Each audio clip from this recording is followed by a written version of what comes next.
Halo guys, selamat pagi. Semoga semuanya dalam keadaan sehat walafiat. Pagi ini,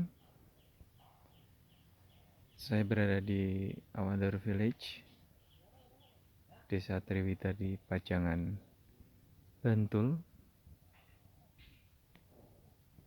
Enak banget ini, bersantai di pagi hari. Ada suara burung-burung, teduh lah.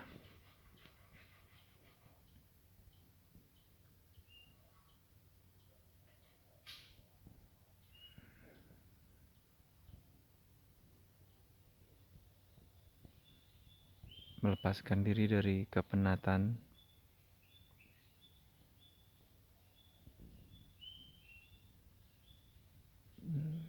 Sayangnya nih, musim kering ya. Kalau musim hujan ini ada aliran airnya dan penuh tuh tampungan itu.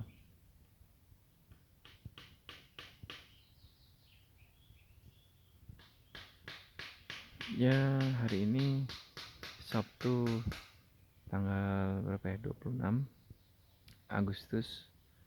Kalau Sabtu itu bagi saya adalah waktu untuk bayaran gaji tukang. Jadi ya harus mengatur cash flow dengan baik agar tidak sampai minus gaji tukangnya.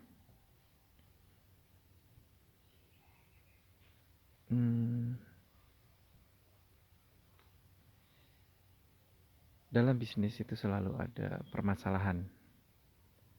Baik kecil ataupun besar, pasti adalah permasalahan yang akan kita jumpai. Nah, permasalahan itu harus kita hadapi. Ya mau nggak mau harus kita hadapi. Mau separah apapun, sebesar apapun, jangan lari dari permasalahan. Hadapi dengan kepala yang tegak. Nggak perlu sampai depresi, apalagi stres. Kenapa saya cerita ini? Kemarin saya kan ada permasalahan tuh sama salah satu bisnis saya di bidang oleh-oleh. Salah satu brand oleh-oleh terkenal di Jogja. Sudah 3 tahunan dia mulai dan booming banget. Saya adalah salah satu mitranya ya, sejak awal dia berdiri. Sebelum berdiri saya sudah apa ya istilahnya, sudah sangat excited ketika dia mau bangun di Jogja. Apalagi ownernya saya kenal, senior di kampus, baik juga orangnya. Saya juga udah melewatkan kesempatan untuk bergabung sebagai mitranya di kota lain. Saya rekomendasikan ke teman lain. Nah, teman itu yang sukses besar. Akhirnya saya cobakan di Jogja. Cuman ternyata Jogja ini beda karakternya. Kalau di kota lain itu dia cukup cepat lah penetrasi pasar. Jogja ini agak beda karena oleh-oleh udah banyak dan dia agak beda. Dia bikin suatu uniqueness di produknya, tapi menggunakan istilah yang sudah lama baku. Akhirnya ketika penetrasi pasar, produknya belum bisa langsung diterima. Ini kok produk ini kok seperti ini, bukannya seharusnya seperti iya yang pada umumnya ya gitu. Saya nggak mau sebutin nama brandnya atau nama istilahnya, pasti langsung ketahuan. Anyway, penetrasi pasar ini butuh waktu kan, dan ketika butuh waktu, maka selama itu pula kita akan mengeluarkan operasional terus operasional. Jadi saya yang awalnya tadi excited, semangat, saya buka di sana sini, ya pakai booth kecil-kecilan lah.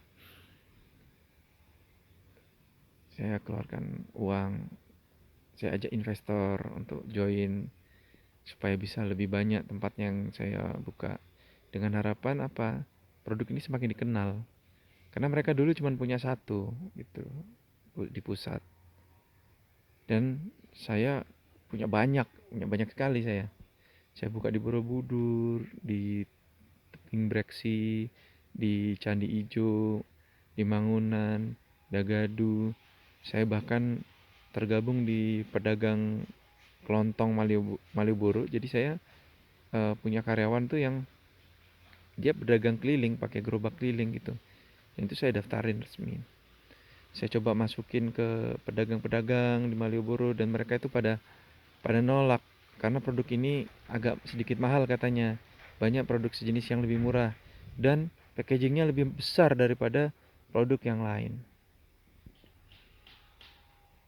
Dan begitu banyak yang sudah saya coba lakukan ya untuk membantu penetrasi pasar. Saya ketemu owner. Saya satu-satunya mitra di situ, dan ownernya punya coach.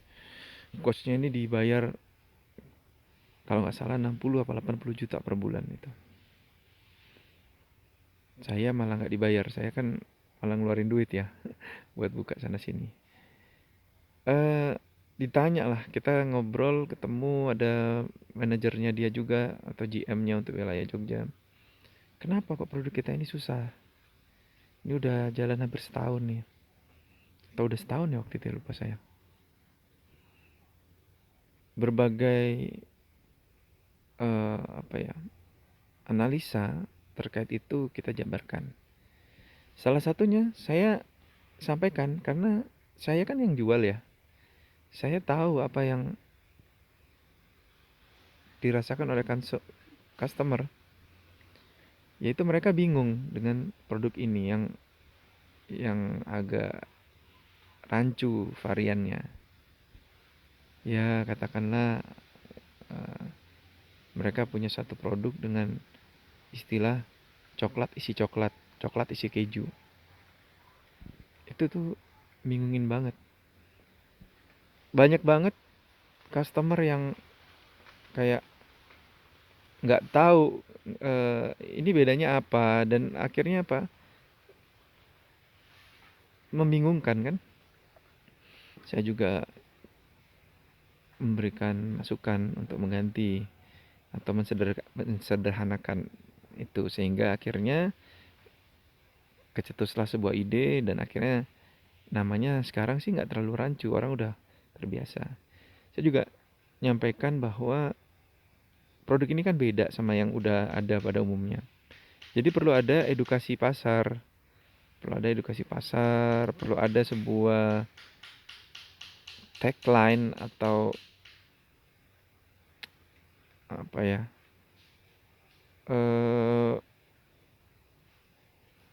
intinya perlu kita kasih tahu deh ke konsumen bahwa kita ini adalah produk yang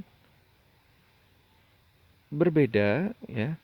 Namanya sama tapi berbeda itu adalah kelebihan dari kita gitu. Gitu. Jadi kita mencoba menikmati suatu produk yang lama dengan cara yang baru. Tuh. Nah, jadi masukan saya, kita lakukan edukasi, dan kita punya satu apa ya, semacam tagline atau semboyan yang bikin orang teredukasi. Eh, saya cuma bisa ngasih masukan itu ya. Coach mereka waktu itu malah nggak ngasih masukan apa-apa. Berjalan waktu, mereka juga spend gede kan untuk budget marketing. Nggak tahu berapa ratusan juta atau miliaran mungkin ya. Akhirnya mulailah titik balik. Jadi saya 1,5 tahun itu merugi guys. Saya sewa tempat. Tadi saya udah sebutin tempatnya banyak ya. Itu 1,5 tahun itu merugi. Terus habis itu operasionalnya kan, karyawannya, terus belum lagi saya ikut event event A, B, C, mulai dari yang gratisan sampai yang berbayar, mulai dari yang berbayar murah sampai yang mahal. Saya ikutin. Saya bawa brand mereka. produk mereka. Saya juga beberapa kali ada di frontline ikut jualan. Produk apa ini? Ya ini produk oleh-oleh. Uh, Beda loh ini sama yang ada. Kayak gitu ya. Jadi saya time skip dulu ketika sekarang itu saya nyentil mereka.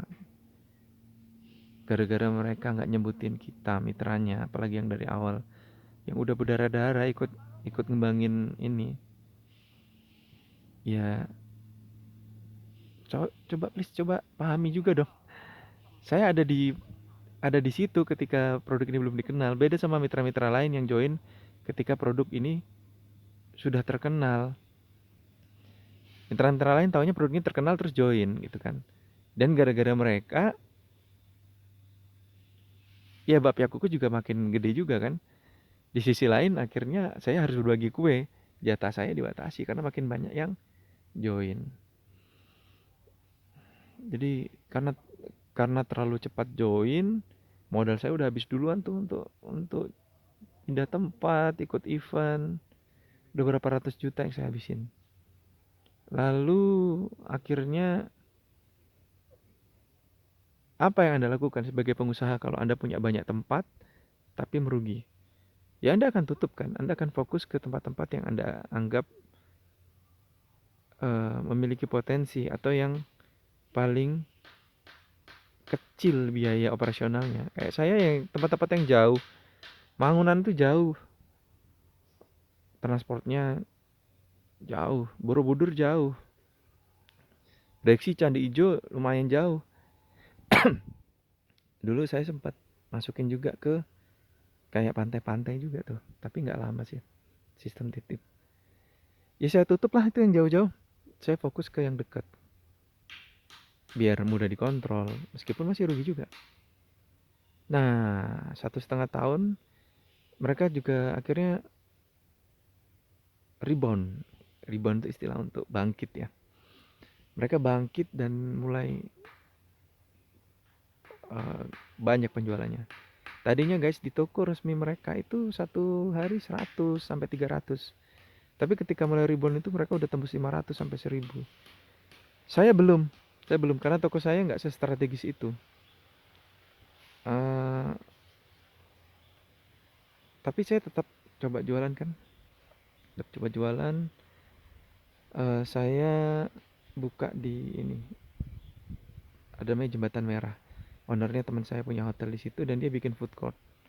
Nah di food court itu saya ketemu salah seorang yang juga punya food court di Malioboro.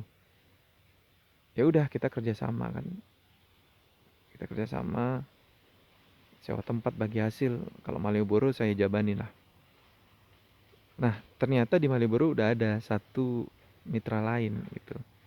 Saya udah tanyakan lah, tapi kan ada mitra itu. Oh tenang pak, dia itu sewa di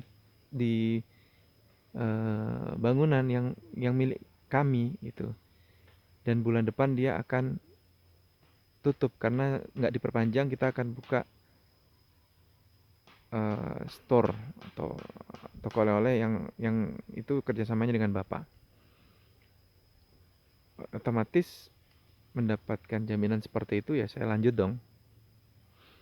Dan pada saat itu manajerial si perusahaan oleh-oleh ini lagi berganti, GM-nya berganti. Saya dikomplain tuh sama mitra yang ada di sana, yang udah duluan di Malioboro itu. Apalagi dia cuman booth, sementara saya kan di food court, difasilitasi banget. Tapi saya bilang ke si GM-nya bahwa tempat dia akan ditutup. Ya saya sampaikan lah apa yang disampaikan sama pemilik tempat. Terus kata si GM baru, dia bilang begini, oke pak, kalau memang begitu saya kasih waktu. Kalau ternyata dia tidak ditutup, bapak yang harus tutup. Tapi kalau ternyata dia benar ditutup, maka bapak boleh lanjut.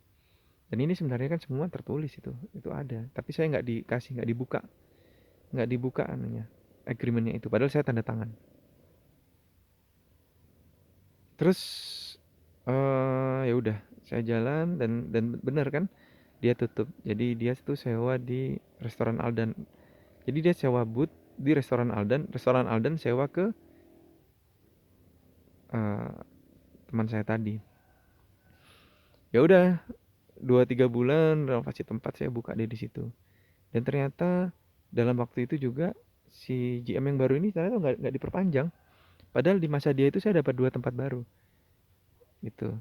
Dan di masa dia beberapa tempat saya itu ditutup, guys. Yang tadinya resmi terdaftar. Contoh yang di Borobudur dan di Candi Ijo. Alasannya karena saya nggak jualan di situ, malah jualan produk-produk lain katanya. Tapi saya udah jelasin kan di awal bahwa eh, saya di sana beneran jualan di Borobudur, di Candi Ijo, Tebing Brex itu saya beneran jualan. Tapi kita nggak laku gitu loh. Kita nggak laku dan saya udah nggak sanggup untuk terus-terusan rugi. Udah jalan 1,5 tahun merugi, masa mau terusin sampai kapan? Udah gitu, eh, produk ini kan limited. Yang saya ambil itu dibatasi gitu loh, nggak bisa banyak-banyak. Karena juga kapasitas produksi yang masih terbatas. Jadi saya fokusin dulu di toko yang di kota gitu. Bawang di situ aja udah habis gitu kan. Kota saya fokus ke 2 tempat dulu. Dan di dalam pas mereka cek ya pas kosong, nggak ada. Dipakai sama orang. Seorang itu juga, ya orang itu masih saya sewa tapi orang itu udah duluan make timbangan yang nganggur gitu loh. Dan padahal saya udah bilang juga kalau memang anu saya akan lanjutkan kalau memang eh, produk ini udah booming. Tapi udah duluan ditutup ya saya mau bilang apa kan. Nah, pada intinya saya benar atau saya menang di challenge yang dilontarkan oleh GM yang baru pada saat itu. Yaitu jika sampai tanggal sekian si orang itu masih buka, saya yang harus tutup. Tapi kan dia sudah tutup duluan tuh. Sebelum tanggal itu dia udah tutup duluan. Jadi saya yang menang kan. Saya boleh buka di situ. Ternyata enggak, guys. Jadi ganti GM terus si yang buka di sana itu nggak tahu ya, mungkin dia lebih dekat dengan kemitraannya. Dia bisa pindah lokasi ke 2-3 tempat di sebelahnya lagi. Dan waktu itu saya tanya tuh ke kemitraan, "Duh, kok bisa pindah? Kan saya udah duluan di sini," gitu. "Oh iya Pak, dia udah lama ngajukan." Saya desak terus, lamanya berapa lama? Saya desak terus 3 hari yang lalu. 3 hari yang lalu. Kenapa kok bisa saya tahu atau saya mendesak ke kemitraannya? Karena itu si si mitra yang buka di situ itu dia sendiri nggak tahu kalau si Alden bakal bakal stop gitu. Anyway, di sini saya melihat adanya pilih kasih gitu. Karena si mitra itu mungkin lebih dekat dengan kemitraannya, jadi dia langsung dapat izin baru. Padahal saya sudah dengan yang GM yang sebelumnya diberikan klausul bahwa jika saya yang benar masih masih dia sudah tutup, saya yang boleh. Nah, biar netizen aja yang menilai ya. Saya cerita aja. Itu satu. Sebelum itu ada permasalahan nggak ada, ada. Jadi kan kasus ini mungkin udah di tahun kedua jalan ya, atau mungkin di ya menjelang tahun kedua gitu. Sebelumnya ada kasus ada. Jadi kan saya bilang tadi 1,5 tahun mulai bangkit dia. Tepatnya di Desember 2018 itu dia booming-boomingnya. 2017 dia buka itu masih inilah, masih ya ya masih struggling lah, masih penetrasi pasar kan. Nah, 2018 Desember itu saya kan punya banyak tempat tadi tuh ya. Saya udah sebutin semua, nggak usah saya sebutin lagi. Saya tuh cuma dikasih 50 guys. 50 box untuk itu semua. Anda bayangkan di momen saya pengen ngerasain untung. ini produk lagi mulai booming nih. Saya juga pengen dong bisa dapat banyak kayak toko atau kayak mungkin mitra lain yang lebih dulu sukses gitu. Saya udah habis-habisan tuh di awal. Kasih dong kesempatan saya untuk bisa jualan 150 kayak 200 kayak 300 kayak alhamdulillah kalau bisa segitu ya. Waktu itu saya cuma dikasih 50 guys. Siapa yang nggak mencak-mencak coba? Akhirnya apa? Akhirnya saya ditambah tuh. Ditambah dengan sisa-sisa yang dari toko resmi mereka. Dan saya terima aja, alhamdulillah. Ini lebih baik daripada cuma 50. Yang mana eh, protes saya itu dianggap terlalu menekan, destruktif dan dijadikan catatan di mereka. Jadi semua protes-protes saya itu dilaporin kan ke head office, dianggap saya ini mitra yang eh, apa ya, yang galak kali ya. Halo, coba dong Anda pikir kondisi saya udah pontang-panting kayak gitu, masa buat apa namanya, jualan aja cuma dikasih segitu. Anda pikirin dong perasaan saya. Jangan satu sisi aja dari karyawan Anda. Oke, next ya. Diganti sama GM yang dari Surabaya. Jadi sebelumnya GM Surabaya, dia akhirnya pindah ke Jogja. Mulai dirapikan nih mitra-mitra kan. Dengan mitra yang tadi yang saya agak sedikit bersinggungan di Malioboro, saya bersinggungan lagi. Dia buka deket banget sama toko saya yang udah resmi. Udah lama resminya. Itu salah satu tempat-tempat saya awal yang saya daftarin di Jembatan Merah itu. 300 meter doang kali, nggak nyampe, mungkin 200 meter. Ya marah dong kita. Kita tadi yang buka di Malioboro disuruh nutup, lah dia ini buka deket, nggak eh, nggak apa-apa kan? Ya lucu kan? Banyak lah kayak kayak gini ya, kayak apa namanya, pilih kasih ini banyak. Ada juga mitra lain punya reseller lah, punya apa. Boleh tuh, mereka tahu. Saya juga lapor, mitra lain juga lapor, tapi tetap aja jalan. Sementara kalau saya pribadi ngalamin itu ditegur. Nggak boleh Pak jual ke mitra.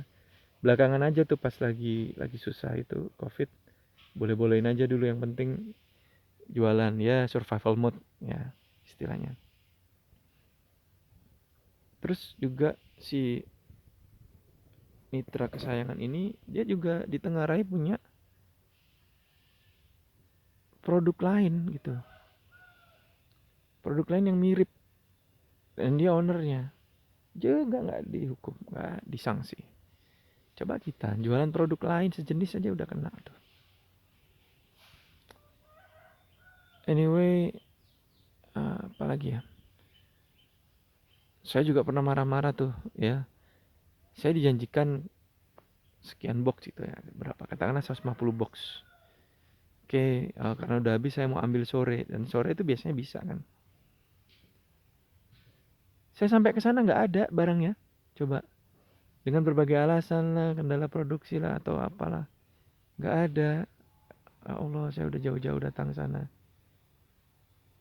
Akhirnya saya marah-marah, dan akhirnya ada barangnya dikasih sama manajernya itu. Ada banyak lah.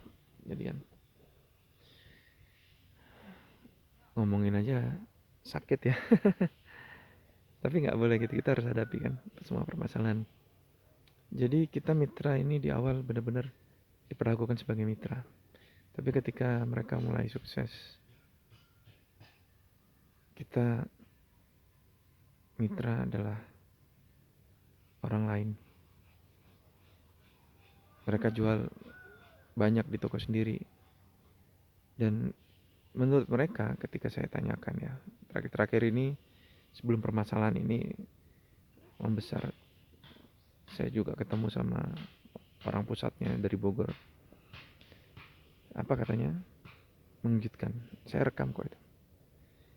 MOU itu adalah kita mengatur mitra, tapi bukan mengatur kita. Jadi kalau kita ya terserah kita. Kita mau jualan berapa ya terserah kita. Kita mau jual harga berapa di mana terserah kita. For your information guys, mereka jual di kota lain, mereka harganya mereka turunin, bisa tuh 30.000, 31.000 dari yang harusnya 35. Ya otomatis kita mitra lainnya nggak bisa dong bersaing sama mereka. Gimana kita bisa bersaing? Mereka yang bikin peraturan, mereka yang punya harga, ya, ya jelas mereka menang segala-galanya. Ibaratnya ini tim main bola, ada wasit, wasitnya ikut bertanding. Tapi kata mereka, kita bukan wasit, kita juga pemain memang. Kalau gitu saya ralat. Mereka bukan wasit, bukan pemain, tapi mereka FIFA. Mereka yang bikin regulasi, mereka yang ngatur semuanya, udah atur aja skornya udah. Sakit banget guys, diginiin. Apalagi saya udah investasi besar untuk bikin toko oleh-oleh baru, lengkap dengan resto dan lain sebagainya, dan izinnya nggak kunjung turun. Suatu ketika izinnya ini turun, pas mau tanda tangan MOU. Tapi karena ya namanya lagi kayak penertiban mitra, depending guys. Padahal itu halaman udah saya paraf tuh. Yang akhirnya berujung pada alamat palsu, paraf palsu. Jadi diedit sama mereka di paraf palsu. Tapi yang supaya nggak kentara, semua halamannya mungkin di print sama mereka, terus diparaf lagi. Kecuali bagian yang tanda tangan. Yang bagian tanda tangan kan nggak mungkin dipalsu, orang ada materainya, dan kelihatan banget guys, bagaimana mungkin sebuah MOU di setiap lembar halamannya itu bolpennya sama kecuali di bagian tanda tangan.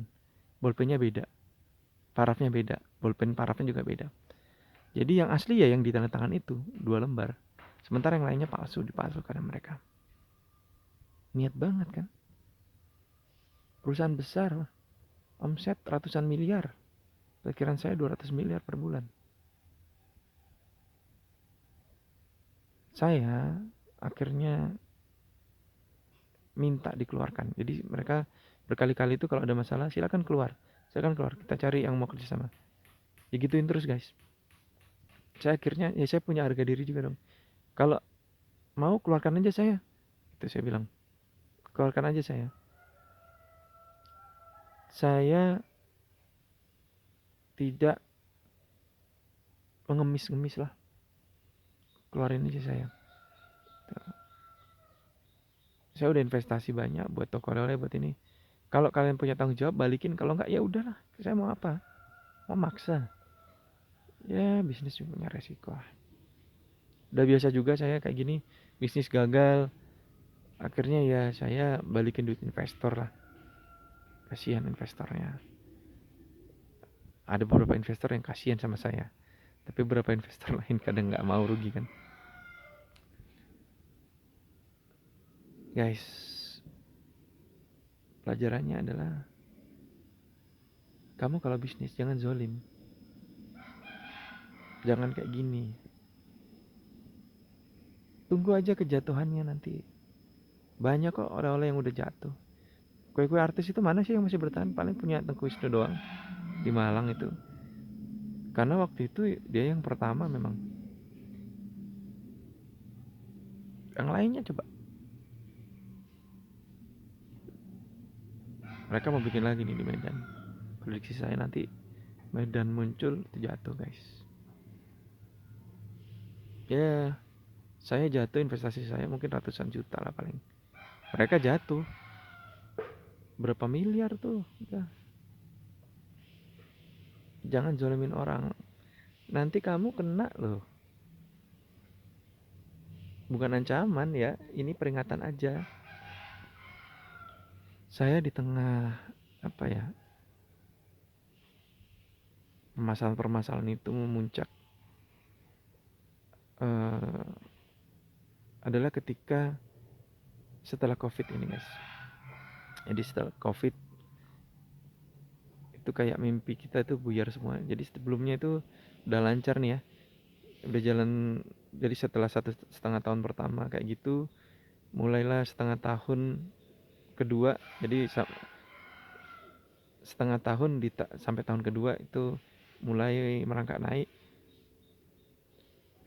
Kemudian saya kira-kira pertengahan 2019 sampai awal 2020, sampai Januari 2020, itulah disitulah saya mungkin merasakan keuntungannya. Tapi itu pun keuntungannya saya pakai untuk menambah kapasitas produksi. Dan saya juga masih merasakan kerugian, guys. Contoh ketika saya salah melakukan forecasting, ngambil di awal-awal puasa, ambil 400 pieces, yang 300 pieces saya sedekahkan udah nggak laku udah. Dan itu terjadi kurang lebih 3 harian berturut-turut. Berarti berapa tuh? 1000. Kira-kira 1000 box saya sedekahkan, kalikan aja. Anggaplah 27.500, 27 juta. Covid juga gitu. Karena kan sistemnya kita bayar deposit di depan ya untuk sekian hari. Udah terlanjur kayak gitu, ternyata sepi. Rugi. Aduh, 500-an per hari. Jadi dulu sempat saya sampai di angka 900 per hari, sebelum akhirnya dibatasi jadi 650. Itu aja udah kayak, ya Allah kok dibatasi saya. Habis itu ya udah saya terima, saya jalani lah. Terus Covid itu ada kasus lagi nih. Kasusnya adalah mereka salah ngasih. Sebelumnya mereka selama saya jalan 2,5 tahun ya waktu itu, atau ya 3 tahun ya, 2,5 tahun, nggak pernah ngasih kelebihan. Lah kok pas Covid tuh ngasih kelebihan, guys. SDM saya yang ngambil itu ya nggak tahu gitu, nggak tahu, asal diambil aja gitu. Ketahuannya itu setelah beberapa hari kemudian. Jadi katanya saya ngambil kelebihan 100, dan itu posisinya nggak laku, guys. Kalau laku sih alhamdulillah nggak laku, dan saya suruh bayar lagi. Covid suruh bayar.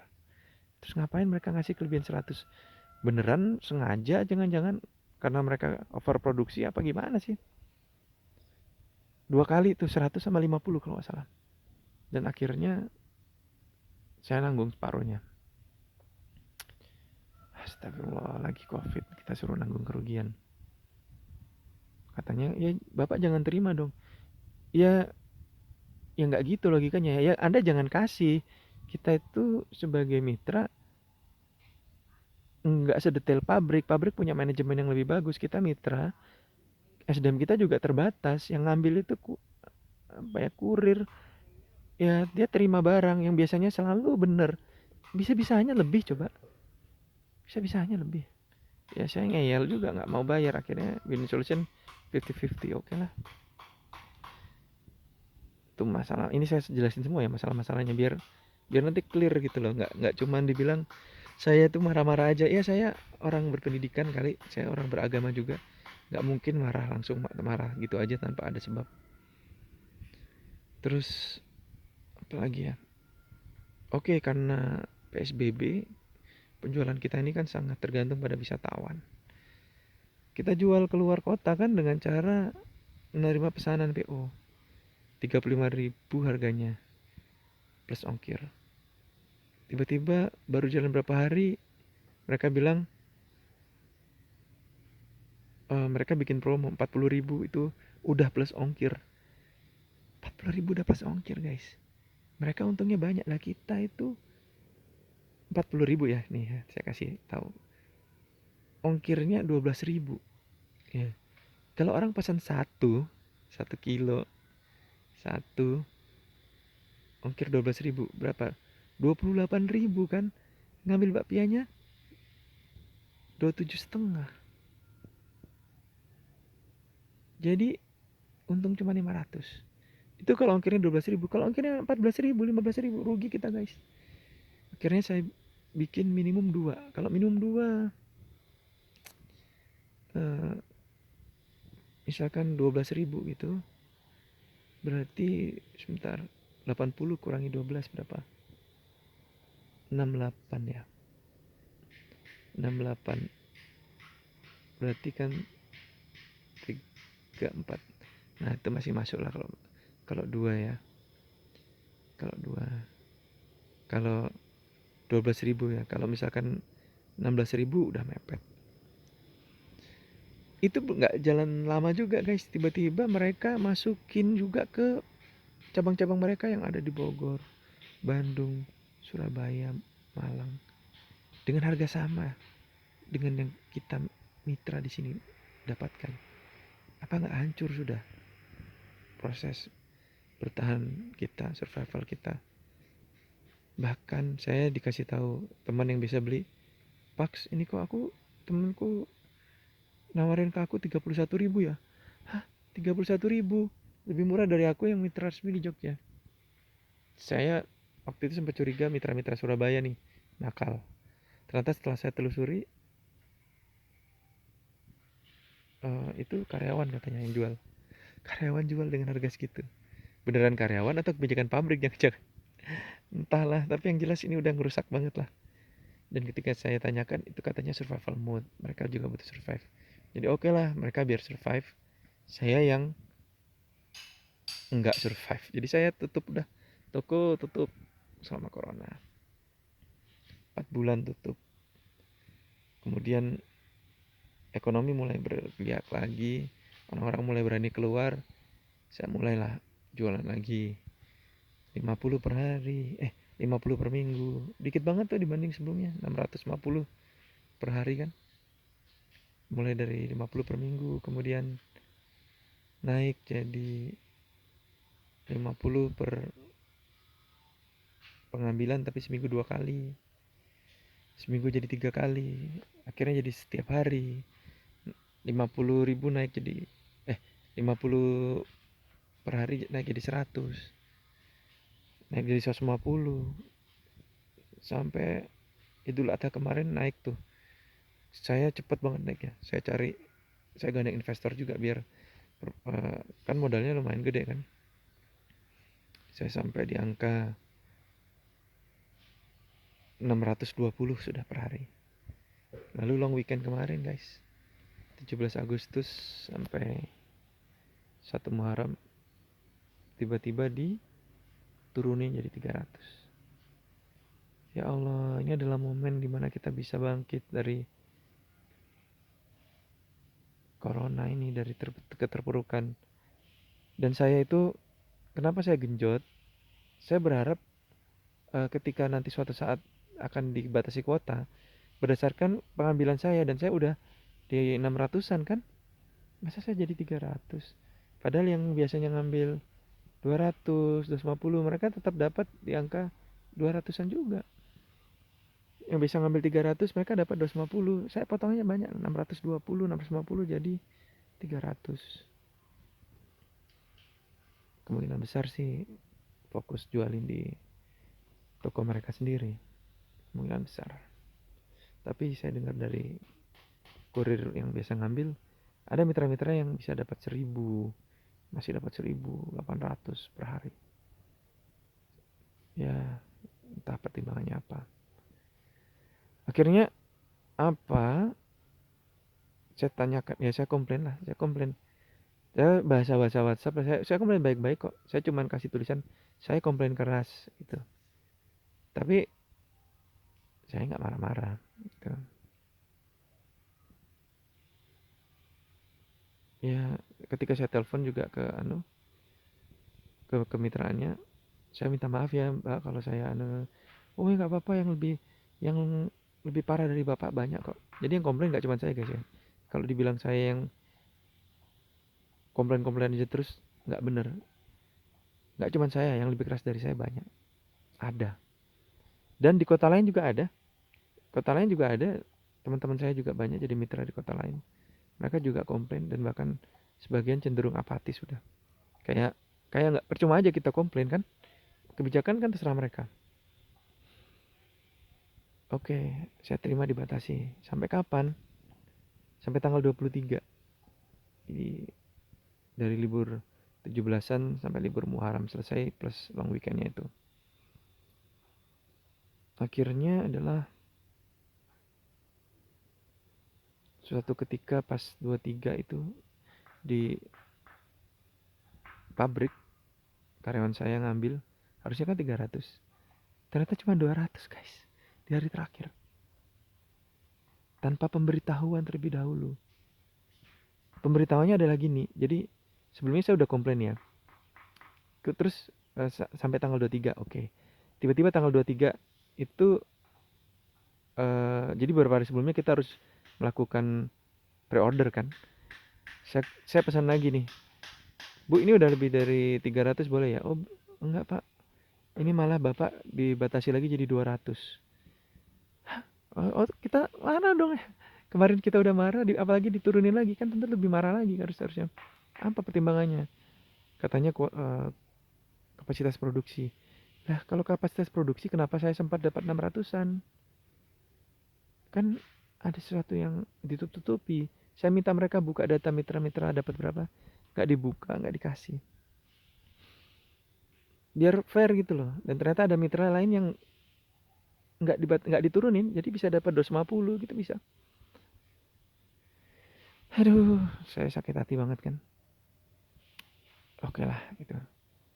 Itu saya kira itu baru berlaku untuk pengambilan ke 24, 25 dan seterusnya karena kan katanya sampai 23. Ternyata enggak, yang 23 itu yang harusnya 300 tanpa dikabari saya cuma dapat 200.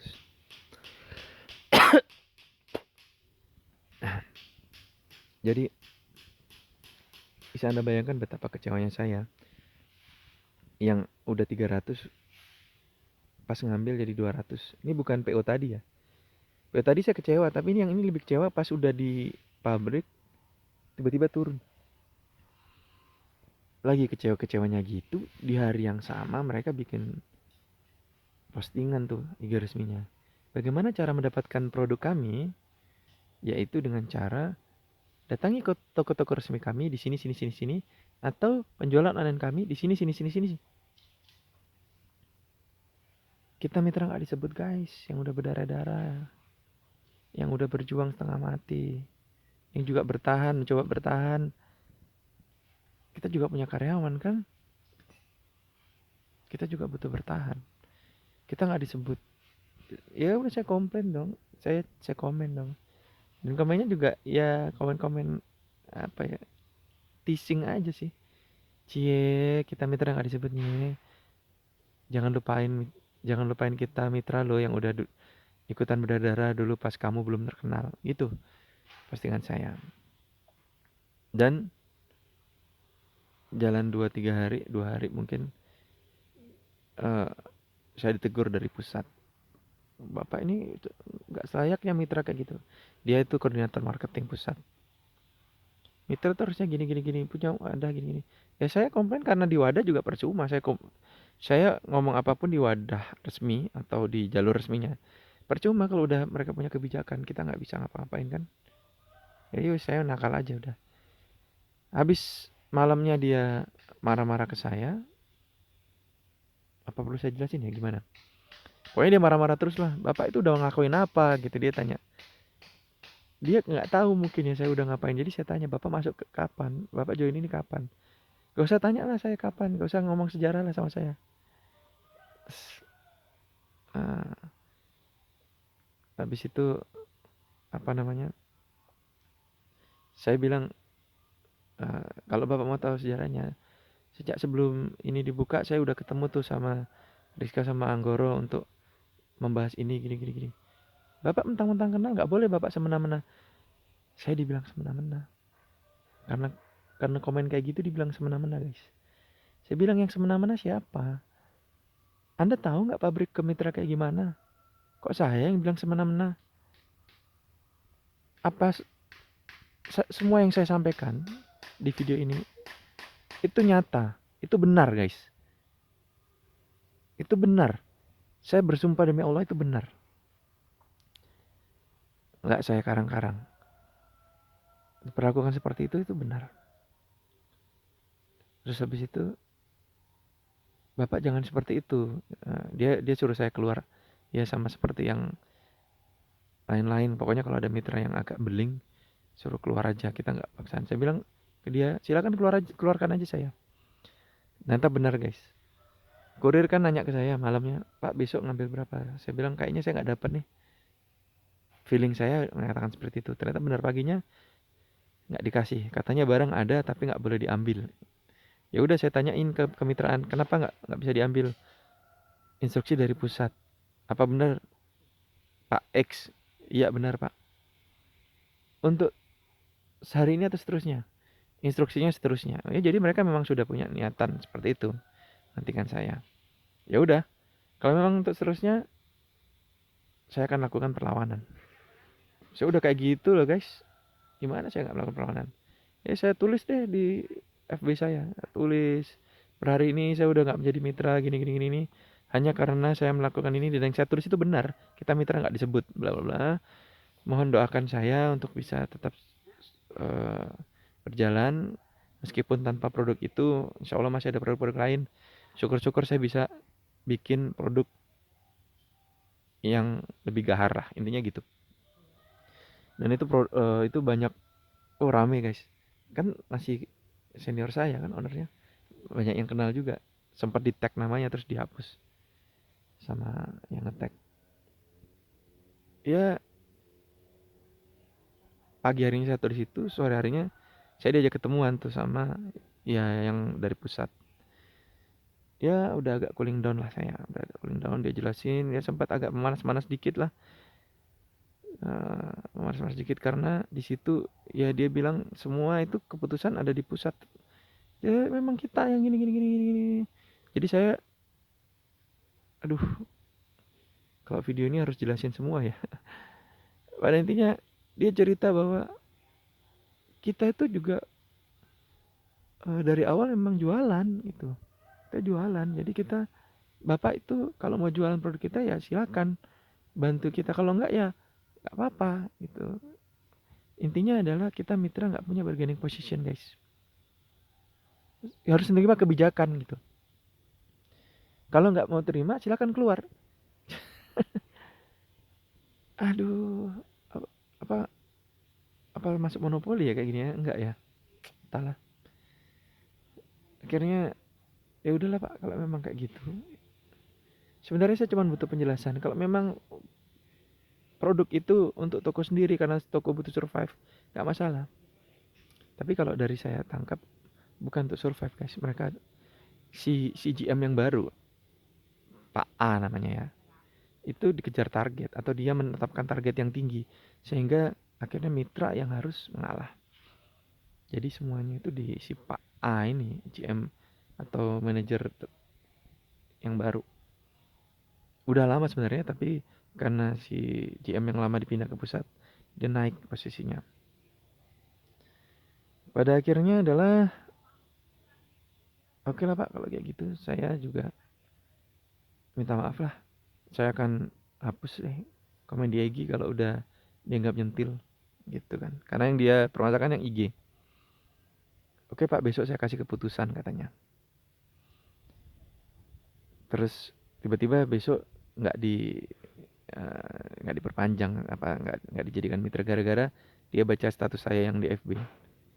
Padahal status saya yang di FB itu adalah hasil dari saya tanya ke bagian kemitraan, apakah ini untuk hari ini saja atau untuk seterusnya?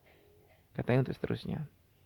Jadi ya mereka memang awalnya udah mungkin emosi, mau stop saya untuk seterusnya, ketemu saya agak cooling down, terus karena lihat status saya itu, jadi dianggap saya yang memutuskan. Padahal status saya itu ya karena mereka sendiri gitu. Eh, nggak masalah lah. Kalau nggak diperpanjang bagi saya nggak masalah. Namanya bisnis udah biasa, rugi-rugi itu udah biasa. Cuman peringatan aja bagi orang bisnis kalau udah zolim nanti akan kena batunya. Janganlah jadi orang atau pengusaha perusahaan yang semena-mena. Kemarin saya Google Meet, saya disuruh ajak investor-investor saya. Kemarin ada beberapa investor. Ada yang 100, ada yang 75, ada yang 60, ada yang 50 join. Mereka ownernya teman saya sendiri dan suaminya, juga ada perwakilan pabrik. Cuma sekedar klarifikasi aja versi saya gimana, versi mereka gimana. Kalau saya udah nggak mau perpanjang. Kalau ada investor saya bilang, udah kalau bisa tetap aja gini. Kalau dari saya, eh, terserah dari pabrik kalau mau, monggo. Kalau nggak ya udah, saya nggak mau memperpanjang masalah gitu. Termasuk yang tanda tangan palsu itu apa para palsu, saya udah nggak mau memperpanjang. Cukup tahu aja lah gitu. Cukup Anda ngaku aja.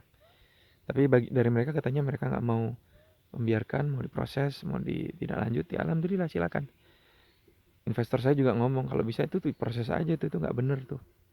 Dan mereka juga setuju. Tapi kalau saya pribadi, saya cerita ini, saya mau bilang guys, bahwa Anda bisa meletakkan impian, cita-cita, gambaran pada suatu bisnis yang ingin Anda kembangkan. Namun jika tidak dilandasi dengan semangat sama-sama ingin maju, sama-sama ingin sukses, atau sejenis itu, ya susah. Mereka bisa bilang bahwa mereka juga ingin mitra sukses, mereka mendukung UKM. Tapi lihat kenyataannya dong. Tentu lebih menguntungkan laku di toko sendiri daripada di tingkat mitra. Selisihnya lumayan. Kalau dikali ya. Kalau sekedar kita lihat angkanya cuma beberapa ribu rupiah kecil. Tapi kalikan 1000, kalikan 2000, kalikan sekian toko. Berapa? 1000 kalikan 6 toko, 6000. 6000 kalikan selisihnya 7500. Berapa coba? Sekitar 40 juta per hari. 40 juta per hari kalikan 30 hari. 1,2 M kan guys. Beneran loh itu.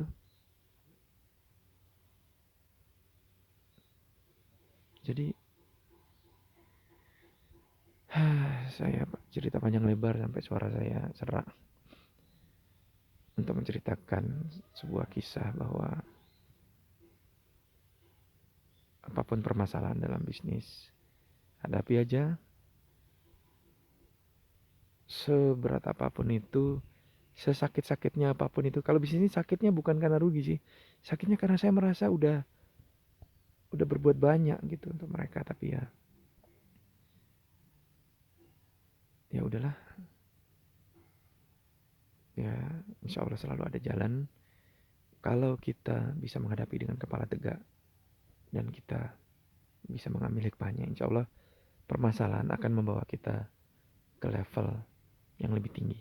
Kita akan menjadi seorang pengusaha yang tangguh. Demikian dari saya. Assalamualaikum warahmatullahi wabarakatuh.